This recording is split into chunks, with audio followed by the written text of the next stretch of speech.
Emmanuel, oh, Emmanuel, Emmanuel, Dieu est jusqu'à moi. Emmanuel, mon Dieu est venu jusqu'à moi.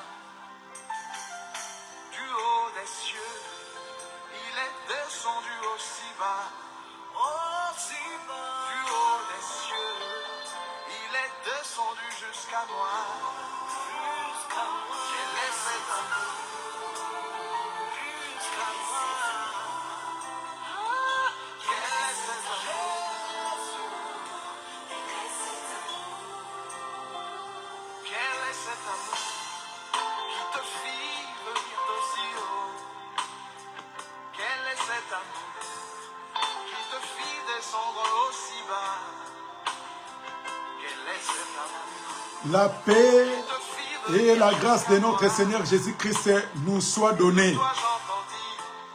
Que Elohim nous bénisse abondamment, lui qui a permis par son amour qu'on soit là à bonne santé. Nous disons un grand merci à notre Seigneur Jésus-Christ. Il y a beaucoup, la terre a pris le relais sur leur vie et nous disons que gloire te soit rendue puisqu'il est notre Père. C'est bien moi, votre bien-aimé, l'évangéliste Jérémie Kilouanzi depuis Paris. On est là juste pour nous soulager, nous édifier à travers la parole de notre Seigneur. Père Saint, je bénis ton Saint-Nom. Viens pour nous soutenir, pour nous aider à comprendre ton amour et de nous faire sortir dans les rises, dans les plans diaboliques qui prétendent les faux prédicateurs qui sont rentrés parmi les saints de Dieu pour détruire les fidèles. Nous te prions de nous encourager, de rester toujours en communion avec toi. Au nom de Jésus, nous prions et nous disons Amen. Que le Seigneur nous bénisse abondamment, mes bien-aimés. On est toujours là pour nous essayer de nous aider à comprendre l'amour de Dieu. Et notre thème, on est en train de parler sur la malédiction. Dieu punit à la malédiction de 3 au 4e génération. C'est ce qu'on a essayé de parler pendant 2 séances. Et aujourd'hui, on va essayer de mettre un point virgule, puisqu'il y a beaucoup de choses à nous exhorter, puisque Dieu est tellement merveilleux. On va prendre rapidement notre texte, Exode chapitre 20, le verset 5. La Bible dit ceci, Exode chapitre 20, le verset 5.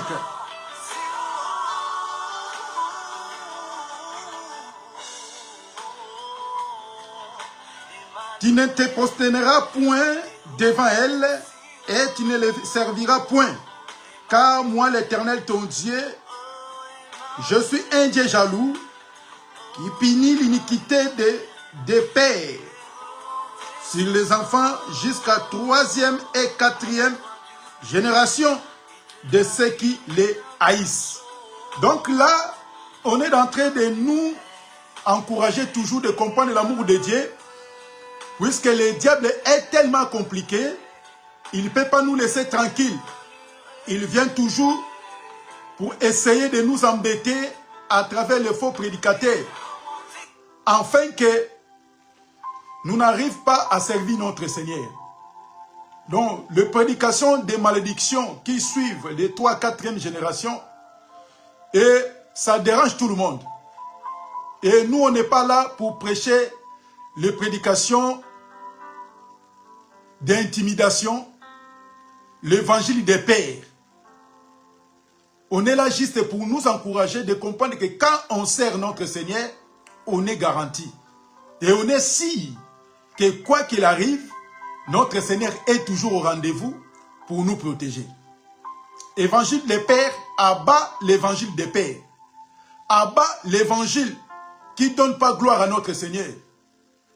Abat l'évangile qui vient pour dépouiller l'épée que les gens qui ont, abat l'évangile qui vient pour nous faire trembler devant les choses de ce monde. La Bible dit que Dieu punit. Et on avait expliqué que Dieu a mis fin de la malédiction des pères pour que les enfants portent cette malédiction.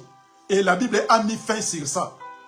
Et on s'est arrêté dans Jean chapitre 9. Jean chapitre 9, les versets 1 à 3. Là où on s'est arrêté, Jean chapitre 9, les versets 1 à 3. C'est ce qu'on va lire. La Bible nous explique ceci. Jésus vit en passant un homme aveugle de naissance, et ses disciples lui firent cette question: Rabbi, qui a péché, cet homme ou ses parents, pour qu'il soit né aveugle? Jésus répondit: ce n'est pas que celui ou ses parents aient péché, mais c'est enfin que les œuvres de Dieu soient manifestées en lui. Ici, il est question de malédiction. Puisque quand Jésus, en passant, il a vu un aveugle de naissance, né aveugle. Et ses disciples, ils ont compris que, selon Exode, chapitre 20, le verset 5, et selon Nombre, chapitre 14, le verset 18. Donc Dieu punit la malédiction des pères à ses fils de 3 à 4e génération. Les disciples, ils ont posé la question: c'est lui-même qui a péché ou ses parents? Mais comment déjà un homme né aveugle, comment il va pécher? Peut-être que lui a péché, c'est pour cela il est aveugle, ou ses parents. Jésus a répondu à ses disciples: ce n'est pas lui ou ses parents. C'est pour les œuvres de Dieu soient manifestées en lui. Il y a des choses. Ici, les prédications, on est en train de parler. On est en train de parler les enfants de Dieu. Ce n'est pas les païens. Puisque les païens qui ne connaissent pas Dieu, ils subissent les choses qu'ils ignorent. Les problèmes de ses parents, les problèmes de telle ou telle personne peuvent les poursuivre puisque c'est un païen. Mais ici, on est en train de parler pour les croyants. Les gens qui ont accepté le Seigneur prétendent dire que moi, je suis un enfant de Dieu. Un enfant de Dieu peut être lié, peut être poursuivi, peut être possédé. Un enfant de Dieu peut être dans les liens des familles. Et nous disons, loin de là. Donc, un enfant de Dieu, Dieu ne peut jamais permettre un enfant de Dieu soit poursuivi par des liens familiaux. Dieu ne peut pas permettre. Puisque quand tu es devenu enfant de Dieu, c'est Dieu lui-même qui va venir maintenant prendre son Saint-Esprit, mettre sur ta vie. Puisque, n'oubliez pas, la Bible dit que celui qui n'a pas l'Esprit de Christ ne lui appartient pas. Donc, si tu commences maintenant à appartenir à Christ, le problème des liens familiaux, le problème de la malédiction n'a aucun effet sur ta vie. Les disciples en posant cette question, en croyant que le Seigneur Jésus-Christ va dire que oui, c'est ses parents. Puisque lui, il est né aveugle. Donc, on a compris que la malédiction nous poursuivait. Puisque là, quand on ne connaissait pas Dieu, c'est pour cela quand les gens, ils vous prêchent que tu es poursuivi avec des liens familiaux. C'est pour cela telle chose, ça ne marche pas. La première des choses que il faut toi-même poser tes questions sur ta vie. Tu es réellement né de nouveau ou tu ne l'es pas? Puisque si tu es né de nouveau, les liens familiaux, les poursuites diaboliques et sataniques n'ont aucun effet sur ta vie. C'est pour cela qu'un enfant de Dieu, il faut poser des questions tous les jours pour ta vie. Puisqu'il y a des faux prédicateurs, il y a les faux pasteurs, les faux prophètes, ils sont là juste pour enrichir leurs poches et ils viennent juste pour vous traumatiser. Donc c'est ça qu'on dit que l'évangile des pères. Les gens, ils ne viennent pas pour prêcher la parole qu'un enfant de Dieu attend et soulagé. Mais non. Et il vient avec l'évangile des pères pour te timider en disant que c'est tes parents, arrière, qui sont déjà partis, c'est eux. Ils sont derrière toutes ces choses. C'est leur esprit, c'est leur puissance qui pour te... il est là derrière ton dos pour te suivre. Jésus en disant que ce n'est pas lui, ce n'est pas ses parents, mais c'était pour la gloire de Dieu soit manifestée. C'est ce que Jésus a dit à Lazare, quand Lazare il était mort. Quand les gens venaient donner des rapports au Seigneur Jésus-Christ en disant que ton ami est malade, Jésus en disant toujours que cette maladie-là, ça ne va pas amener à la mort, mais pour que la gloire de Dieu soit manifestée. Donc Jésus le savait. Puisqu'il y a des choses, quand tu es un enfant de Dieu, il faut prêter l'oreille. Il faut comprendre les Écritures. Quand tu ne comprends pas les Écritures, tu vas comprendre que non, ce n'est pas moi. Ce n'est pas moi. Peut-être qu'il y a quelque chose qui ne marche pas. Mais quand tu comprends, tu lis bien les Écritures, tu es enfant de Dieu. Et tu sauras que non, là, il y a un temps que Dieu a réservé pour nous. Écoutez ce que la Bible dit. La Bible dit ceci, ce que Dieu a fait pour le peuple hébreu. Dieu a dit ceci. Deutéronome, chapitre 8. Deutéronome, chapitre 8, le verset 2.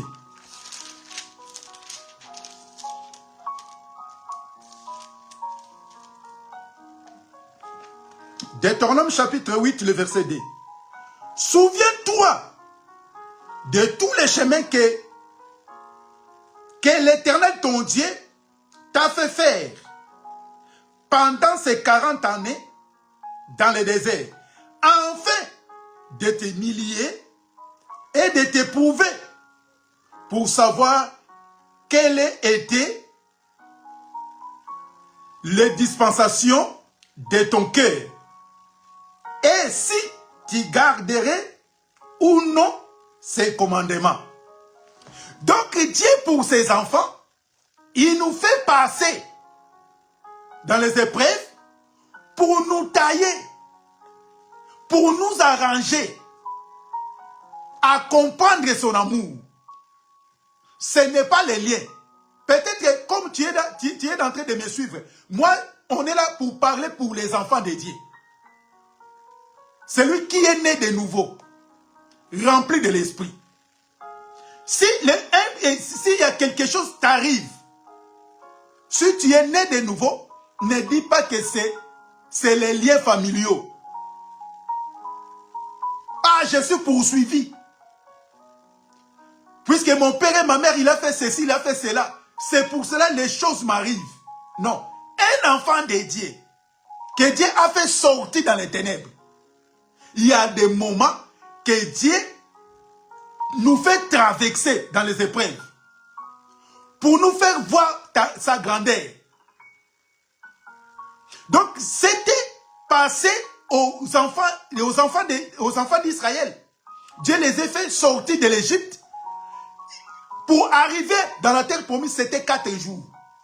Mais Dieu a permis qu'ils passent 40 ans pour les étayer. Pourquoi? Puisque en Égypte, ils ont passé du temps dans des choses qui ne donnaient pas gloire à Dieu. C'est pour cela, quand Dieu il a besoin de te corriger, de t'enseigner, il va t'amener où? Dans le désert. Pour t'apprendre. Pour te faire voir son amour. C'est pour cela, au moment des épreuves, un enfant de Dieu, il n'est pas là pour accuser les autres. Pour accuser telle personne. Mais c'est juste pour la gloire de Dieu soit manifestée. Souvenez-vous de Job. C'est Dieu qui a permis. Mon frère. Donc Dieu nous fait passer dans des choses terribles. tu peux commencer à poser des questions. Qu'est-ce que moi j'ai fait? Et tu vois que les païens viennent, ils réussissent. Il fait ceci, il fait cela. Directement l'épanouissement. Mais pour toi, il y a toujours des problèmes. Ce n'est pas les malédictions de 3, 4e génération. Ah, mon père aussi. Lui aussi, c'était pareil. Ça n'a rien à voir, mes frères. Quand tu deviens un enfant de Dieu, quand Dieu t'a choisi, ici sur la terre, on n'a pas la paix. On n'a pas une vie paisible. Il y a toujours des problèmes. Il y a toujours des problèmes qu'on va traverser. Dieu nous fait comme ça pour nous faire voir que si on va rester toujours en communion avec notre Seigneur. Même si tu ne mets pas au monde. Moi, là, je dis pour les enfants de Dieu, nés de nouveau. Puisque pour les autres, on ne sait jamais comment ils ont marché quand il était toujours dans le monde. Il y a soi-disant les enfants de Dieu, mais ils vivent hors la volonté de Dieu. Et maintenant, s'il rencontre des problèmes, des difficultés, il commence maintenant à condamner les autres. Mais lui-même, il est au courant. Il sait comment il s'est comporté. Donc ici, un enfant de Dieu, Dieu nous fait traverser. C'est pour cela que Dieu a dit que ce n'est pas lui, ni ses parents. Donc c'est Dieu qui a voulu. Comme Dieu, c'est lui qui a voulu, il va donner la solution. Donc au moment où un enfant de Dieu traverse, si tu es vraiment enfant de Dieu, tu es en train de traverser des moments compliqués, Dieu va venir nous donner le discernement. En te donnant le discernement, tu sauras que ce temps ici, c'est Dieu, c'est la volonté de Dieu. Je ne peux pas m'inquiéter. Je resterai toujours debout. C'est pour cela que quand un enfant de Dieu n'est pas enfant de Dieu, au moment des difficultés, il est prêt à aller consulter le Belzéboul. Il est prêt d'aller toucher les fétiches, des gris-gris, pour trouver la solution à telle chose, à tel problème. Mais un enfant de Dieu, assis, rempli de l'esprit, il sait que, quoi que ces moments, c'est écrit dans la parole, Dieu nous fait traverser dans des moments difficiles. Comme de l'or, selon 1 Pierre. Selon 1 Pierre. La Bible dit qu'on va traverser des moments difficiles. Mais après cela, Dieu, il va venir nous combler sa bénédiction. 1 Pierre 1, le verset 6.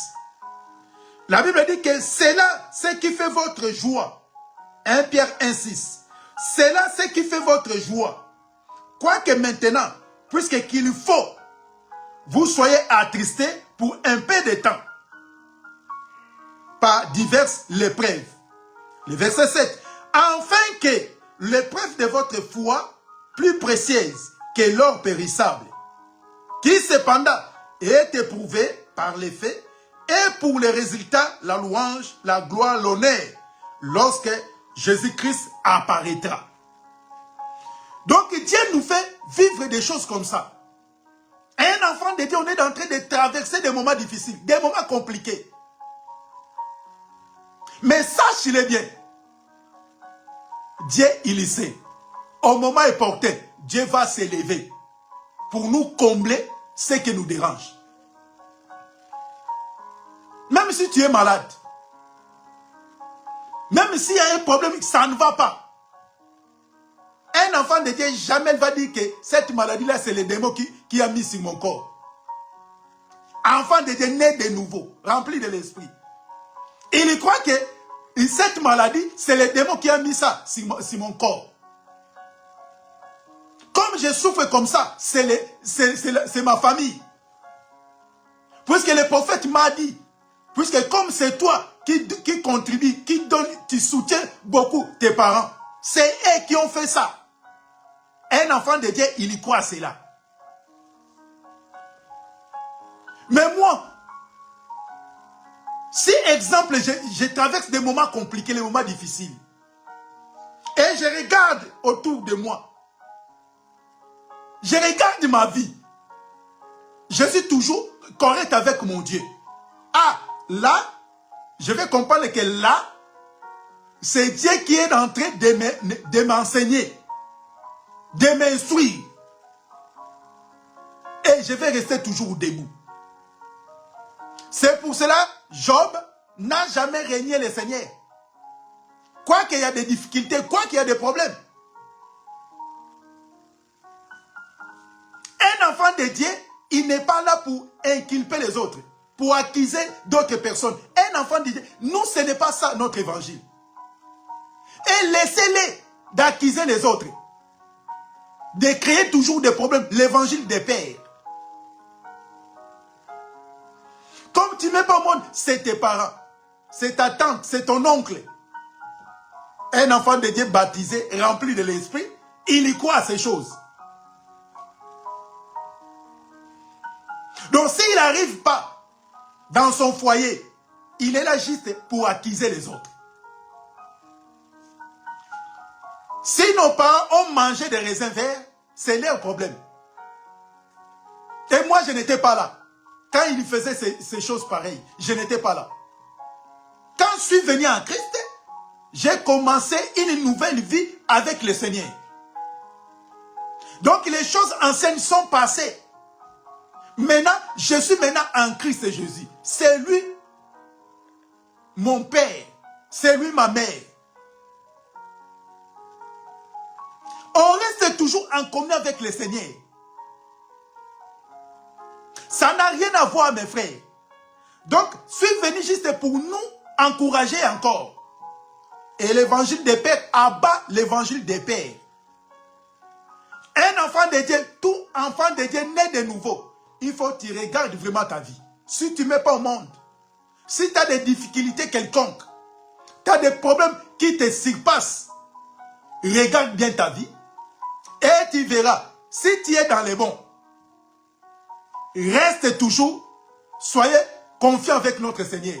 Dieu va faire, Dieu va agir. Mais si tu regardes ta vie, tu as des problèmes qui ça ne va pas, ça ne marche pas. Regarde bien, peut-être que tu n'es pas en communion avec le Seigneur. Puisque tous ces liens-là existent à ceux qui ne connaissent pas Dieu. Ils seront toujours déclarés, réclamés par des démons. Mais les jours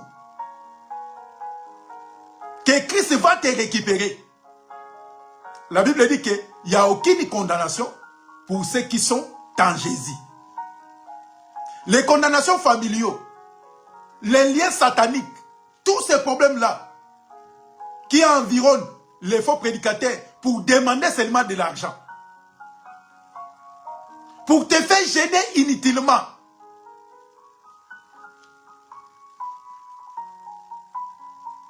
Tu vis dans les péchés, on te fait gêner pendant 40, 50 jours de gêne. Et ces liens-là ne quittent pas ta vie, ils continuent toujours à te suivre. Mais moi je te dis, mon frère, ma sœur, comme tu as accepté de suivre le Seigneur, répands-toi sincèrement. Dieu ne demande pas l'argent. Quand Dieu est venu sur la terre pour nous sauver, il a demandé l'autorisation à qui? Il a demandé à qui de contribuer. Donc moi je vais aller mourir pour vous. Néanmoins, il faut contribuer, il faut me soutenir. Il a demandé ça à qui? Mais pourquoi si on a besoin de se soutenir dans la prière, il faut demander toujours l'argent? Si notre frère, notre sœur a des difficultés, il a besoin de prier, pourquoi on demande toujours quelque chose? Si notre Messie, il est venu sur la terre, il n'a demandé rien en retour. Ce qu'il a demandé, donne seulement ton cœur à moi. Mais pourquoi pour nous, on demande toujours quelque chose? Si on a besoin de soutenir nos bien-aimés en difficulté. Donc ce n'est pas lui qui a péché. ou condamner les gens. Tu sais, au bled, on tabassait des familles. Puisqu'il y avait son fils, il est décédé, il est parti. On dit que c'est son père ou sa mère qui a tué leurs enfants. Leurs enfants. Peut-être que ce n'était pas leurs parents. Lui-même, il s'est mal comporté. Il a des problèmes de santé. Mon frère, ça fait mal quand je vois des choses pareilles. Je me dis qu'on a fait beaucoup d'erreurs. Mais gloire à Dieu. Dieu nous a ramenés. Dieu nous a rachetés par son amour. Pourquoi tu veux toujours condamner les autres? Pourquoi toujours tu veux inculper ton problème à d'autres personnes? Lui-même t'a fait des choses abominables devant Dieu. Tu es marié, il y a des soucis. Vous savez, il y a des mariages, beaucoup de gens, ils regrettent. Peut-être que les gens, ils ont dit, il ne faut pas épouser telle personne, telle personne. Mais lui, il a dit que c'est Dieu qui m'a dit. Arrivant dans le mariage, il y a des soucis. Où est le problème de ton père ou de ta mère? Tu assumes tes responsabilités. Ton choix, ce n'était pas personne qui t'a poussé. C'est toi-même qui as fait les choix. Quand il y a des soucis, quand il y a des problèmes, tu l'assumes. Tu dis que oui, là, j'avoue, c'était ma faute. Puisque je n'ai pas écouté. Mais où est le problème des liens familiaux? Tu ne sais pas comment respecter ton mari. Et le mari, il ne sait pas comment il peut vivre avec sa femme. Toujours, tu tapes ta femme jour et nuit. Il y a la divorce, tu dis que mon père aussi c'était comme ça. Toujours les gens, ils ne veulent pas prendre leurs responsabilités. Qui a péché? C'est une bonne question. Qui a péché? C'est lui ou ses parents? Mais quand tu es enfant de Dieu, ce n'est pas ses parents. Ce n'est pas lui. Mais c'est pour la gloire de Dieu. Là, c'est nous maintenant. Quand tu sers Dieu, il y aura toujours les temps difficiles. On va passer des moments très compliqués, des moments sombres. Comme si Dieu n'est pas là. Comme si, même tu pries, tu fais des jeûnes. Comme si tu fais rien. Comme si Dieu ne t'écoute pas. Sache-le qu'il y a des moments que Dieu a réservés pour nous. Tout enfant de Dieu a un chemin, a un passage à traverser. Mais restez toujours debout. Ce que moi j'aime à notre Seigneur, il a dit que les épreuves qu'il va mettre sur nous, ça ne va pas nous dépasser. Ça va suffire, puisqu'il connaît ta vie. Il sait que si je le donne au-delà de lui, il va se perdre. Vous voyez l'amour de Dieu?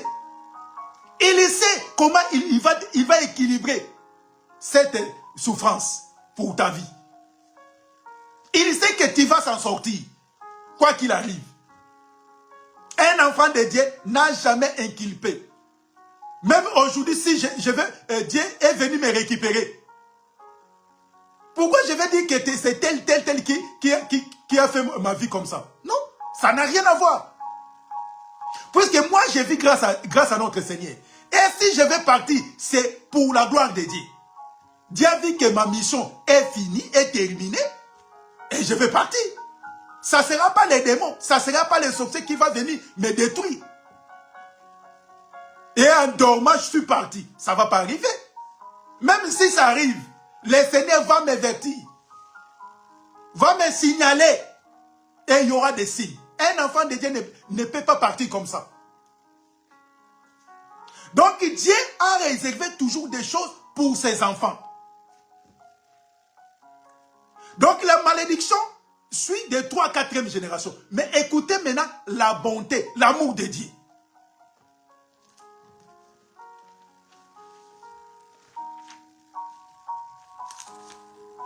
L'amour de Dieu, on va lire un passage, Exode.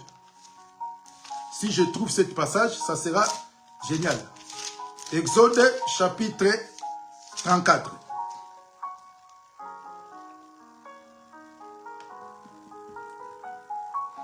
Oui, Exode chapitre 34, le verset 7. Écoutez ce que la Bible nous dit. Qui conserve son amour jusqu'à 1000 générations. Donc Dieu, qui conserve son amour jusqu'à 1000 générations. Qui pardonne l'iniquité, la rébellion, le péché, mais qui ne tienne point les coupables pour innocents. Et qui punit l'iniquité des pères sur les enfants et sur les enfants des enfants jusqu'à 3e à 4e génération. Donc, c'est-à-dire, l'amour de Dieu est plus glorieux et plus grand que la malédiction.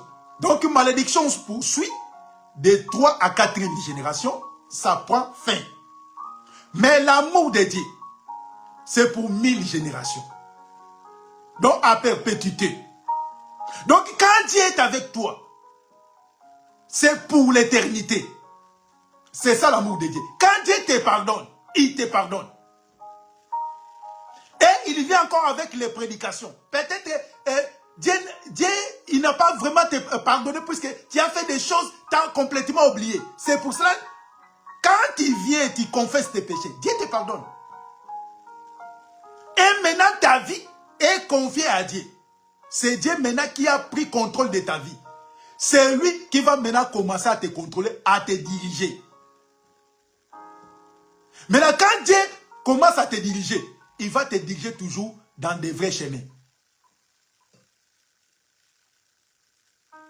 Ne laissez personne, mes bien-aimés, de lire les Écritures à ta place. Regarde bien ta vie, puisqu'on va mettre un point virgule.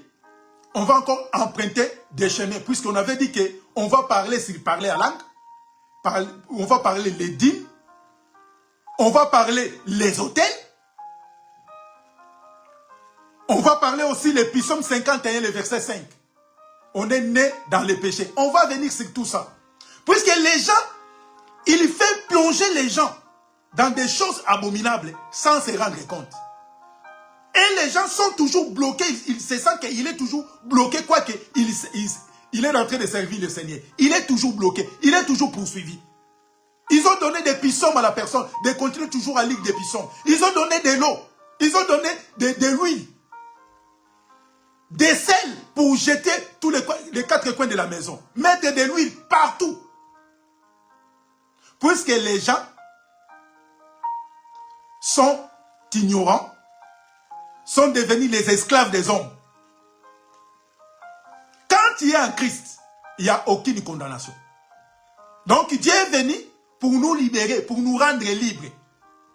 Vous connaîtrez la vérité et la vérité vous rendra libre. Ce n'est pas quelque chose de lien qui va te suivre. Un enfant de Dieu ne peut être lié. Ne peut pas être possédé. Les liens familiaux ne peuvent jamais poursuivre un enfant de Dieu né de nouveau. Là, peut-être, ils ont leur évangile, leur Bible à eux. Mais notre Bible, notre Dieu est venu pour nous rendre libres. Maintenant, la mort de Jésus. Pourquoi Jésus a accepté de mourir? On pose la question. Jésus a accepté de mourir pour quel but? Pour quelle mission? Donc Jésus a accepté de mourir pour que nous soyons toujours sous la malédiction. Nous soyons toujours poursuivis par des liens familiaux. Quel est ce Dieu? On était venus, mes bien-aimés, pour nous encourager, pour nous édifier à comprendre l'amour de Dieu. Et on n'a pas besoin de demander quelque chose si on a besoin de te soutenir dans la prière. Dans les jours à venir, on va mettre nos numéros. Si tu as besoin de prier, si tu as besoin de quelque chose, tu nous appelles, on viendra, on va prier, on va demander l'amour de Dieu, on va parler. Dieu va intervenir pour ta vie. N'ayez honte, n'ayez peur, mais crois à notre Seigneur Jésus-Christ, c'est lui notre vie. Que la paix soit avec nous, que l'amour de Dieu nous bénisse, et on va encore revenir pour partager l'amour de notre Seigneur. Que le Seigneur nous bénisse, que le Seigneur soit avec nous. Père Saint, je bénis ton Saint-Nom. Je laisse cette prédication entre tes mains. Aide-nous à comprendre ton amour. Dans le nom de Jésus, nous prions et nous disons Amen. Que le Seigneur soit avec nous. À très bientôt. Et le dimanche prochain, si Dieu ne vient pas, on sera toujours là au rendez-vous pour partager l'amour de Dieu. Que le Seigneur nous bénisse. Au revoir.